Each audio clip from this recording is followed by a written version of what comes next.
এক পুলিশ কর্মী সহ তার পরিবারের হাতে আক্রান্ত হলেন এক প্রাক্তন সেনাকর্মী। বর্তমানে আক্রান্ত সেনাকর্মী আশঙ্কাজনক অবস্থায় চিকিৎসাধীন হাসপাতালে।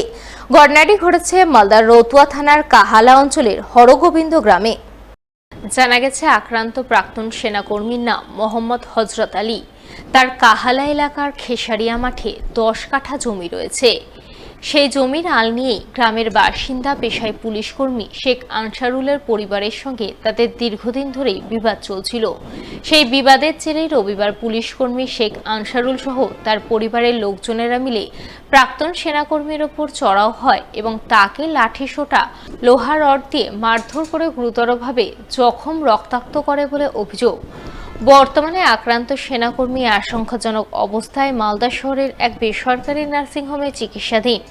এই ঘটনায় তার পরিবারের পক্ষ থেকে রবিবারই পুলিশ কর্মী শেখ আনসারুল সহ তার পরিবারের মোট 4 জন সদস্যের নামে রতুয়া থানায় লিখিত অভিযোগ দায়ের করা হয়েছে। কিন্তু খবর লেখা পর্যন্ত পুলিশ কোনো ব্যবস্থা নেয়নি বলে খবর।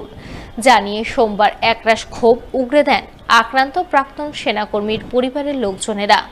আমার বাবা সকালবেলা জমি দেখতে গেছে, এটা কালকে মানে 21 তারিখ।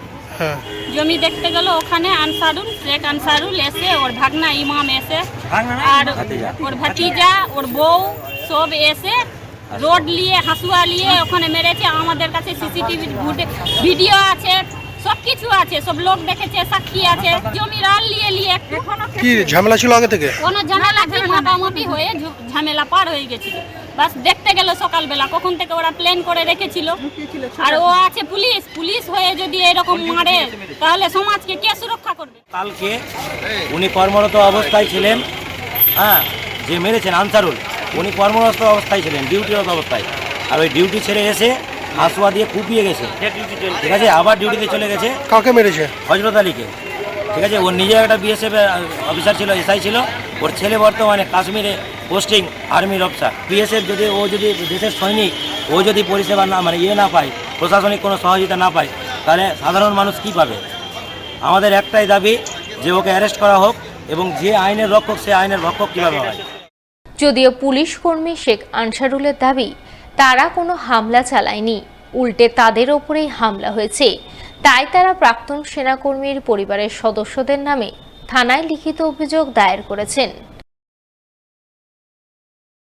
পুরাতন মালদা পৌরসভার 5 নম্বর ওয়ার্ডের কাটরাবাজার এলাকায় বাবা লোকনাথ কল্পতরু মন্দিরে 23তম বাৎসরিক অনুষ্ঠান হয়ে গেল সোমবার।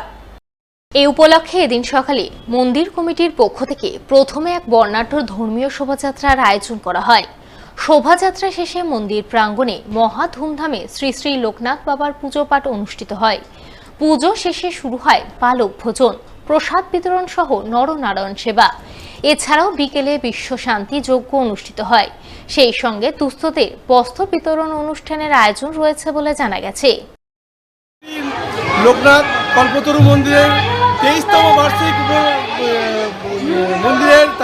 বার্ষিক পূজা আজকে অনুষ্ঠিত হয়েছে।